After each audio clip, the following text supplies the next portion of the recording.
Hello everyone, this is Professor GonGoon here, bringing you Class 4 of Leagueology. This is the continuation of the Introduction to Trading topic. If you haven't seen Part 1, there will be a link on the screen and in the description below, so you can go check that out. In this video, we'll take a look at common starting items, and I'll explain the reasoning behind purchasing them. Let's get to it. For starters, Doran's items are really unique in that they don't build into any further item, but they give you a lot of additional combat stats. Each Doran's item gives you health, they give you damage or reduce the amount that you take, and they give you some form of sustain, whether that be health or mana. The purpose of Doran's items is to increase your power early on, and hopefully, because of that additional power, you're able to either win or go even in your lane, and transition well into the later phases of the game. Doran's ring is good on all mages. I personally like buying it on Swain and Elise. Early on, 15 ability power is nothing to laugh at, and the additional 60 health can save you in certain situations. It gives you a flat amount of mana regeneration every second, and it also gives you mana whenever you kill a minion. Because of the high amount of mana regeneration, you don't have to be so conservative with your abilities. However, there is a downside to Doran's ring. It costs 400 gold, so you're only able to get an additional 2 potions with it. If you are melee, you will be harassed often in lane, and 2 potions may not be enough sustain to allow you to stay in lane early on. For this reason, I prefer it on ranged champions, as they can play more safely. Doran's shield is a good starting item for all champions. It gives you health regeneration, and it reduces damage you take from auto attacks. The longer you stay in lane, the more beneficial it is, because it gives you constant sustain via health regeneration. It gives you 100 health every 5 seconds, which is 20 health in 10 seconds and 120 in a minute. It also gives you 100 health, so if you do get ganked or fight early on, the additional 100 health will more than likely save you. But remember, with Doran's shield you're only able to buy 1 potion, so if you get chomped really low, the slow regeneration that Doran's shield provides won't be enough to heal you.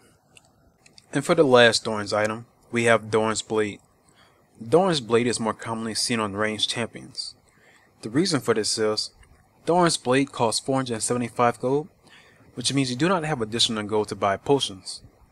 As a melee champion, you will always take harass, and without having potions to heal yourself, you will be heavily punished. This may, however, be a good starting item for bottom lane, since AD carriers have their supports to keep them alive and healthy. I also do not recommend it to top laners who are new to the champion or the role. A lot of new players will start with it on Kennen or Jace, or any ranged champion, but Doran's Blade has a huge weakness.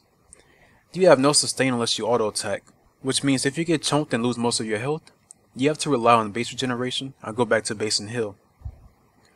I believe this item is better to build after you're more accustomed to the champion. It is also a good item to get on your first buy when you recall, because you should have enough money to buy potions along with the Doran's Blade. The item itself gives good sustain when combined with potions, and it gives you damage and health. It is ideal on champions like Renekton and Jax. Renekton, so he can push his advantage and bully more, and Jax, because he needs to be more of a threat early game, which Doran's Blade helps accomplish. Aside from Doran's, there are a few other common starting items. Cloth Armor and 5 potions has been a good start since League of Legends existed. You take this starting route when you know you will trade often against physical damage champions, or be harassed a lot by ranged auto attacks. The 5 potions gives you a huge amount of sustain, and you take reduced damage from the armor you gain. Also, remember you are not only limited to health potions, you have enough gold for 4 health potions and 1 mana potion, or anything of the sort, so that you can trade back efficiently. It also builds into really useful items like Ninja Tabi, Randuin's, and Frozen Heart.